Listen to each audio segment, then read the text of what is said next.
so There comes whoa! Shit, I didn't pull that. Come on,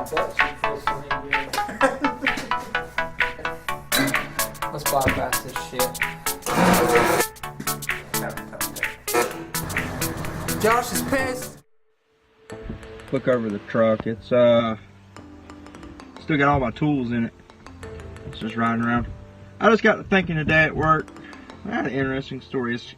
I got to thinking about it and I was like, this is crazy to think about. The journey to this new Super Duty literally started with 3 cheap guns. I had a Savage 270, American Tactical 45, and a little 22 semi-auto long rifle that jammed every time he shot it.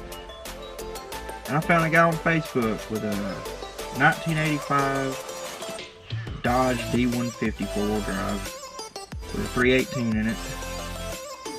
And he said, looking to trade for cars or things that go bang. So I was thinking he was going to laugh at me, but I offered him up. And went and met him. He checked him out. And I was waiting for it. I was waiting for him to be like, I'm going to need at least $1,000 cash, or I'm going to need more than this. And no, he signed the bill of sale and title over, and I drove away with a 85. It was a good looking truck, pictures in the video. Had a lot of fun with that truck. It had some major wiring issues, and then I traded that truck for a 94 Toyota pickup.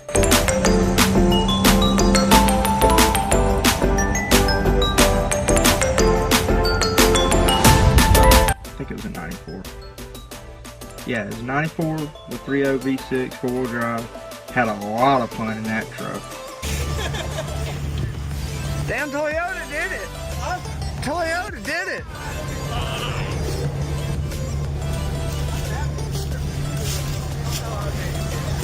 So now we're getting up. I had $700 in those guns, and now I'm driving a Toyota pickup. And this all started with I was making extremely too high payments on a Nissan Sentra, and we all know that transmissions are junk in those. It had 20,000 miles and was already making clicking noises. So I sent it back. So at this time I'm carless. So once I got the Dodge, I was tickled. Traded for the Toyota. It just kept getting better. And then I sold the Toyota and bought old Betsy, the black service truck I'm sure you hear Paul talk about all the time. So right now we're in the we're on old Bessie. 3D leg screen. Josh's truck, old Bessie, great truck. And put some cash in my pocket. And I was like, this is going somewhere. Then I seen this Super Duty, and I offered him old Betsy and a little bit of cash, $1,500, and he took it. I was like, what is the catch? But so far, this is the fourth day I've had this truck, and it has been an awesome truck already. It runs phenomenal.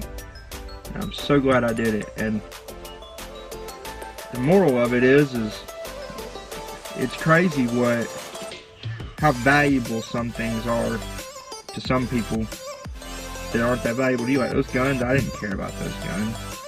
So that's why I stay on Marketplace. You never know. You could trade this bottle for a full drink. Find the right person looking for that bottle.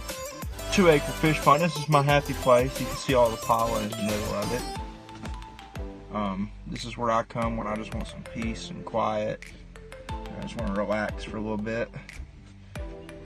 This property's been in the family for probably since the late 1800s. My grandfather built this pond before I was ever even thought of. Maybe one of these days I'll have my dream house on it. Me and Paul's had a lot of fun down here when I had that Toyota. A lot of fun. We made a custom trail that goes right up that hill on the back side of that you can't see it with all the trees growing up. Anyway, that's that. And yeah, can't wait to have me a house down here one day. But yeah, that's the end of that story. I was just gonna keep doing a short little story about how I started out with a couple cheap guns and wound up in a 2002 7.3 Power Stroke. Pretty impressive, I do say myself. It's gotten to a point now to where I have co-workers and stuff. They're like, man, I'm going to start giving you stuff and let you buy, sell, and trade with it just to see what you can come up with. I think it's funny because anybody can do it. You just got to be persistent. Don't be scared to ask. You might be embarrassed and think somebody's going to look at your trade and say you're stupid, and some of them probably will, because I have had that happen. But then you're going to find that one person eventually that's got what you want and you have what they want. Yours might not be as valuable as theirs, but to them, you can't put a price on it. That's the end of this video. Y'all have a good night.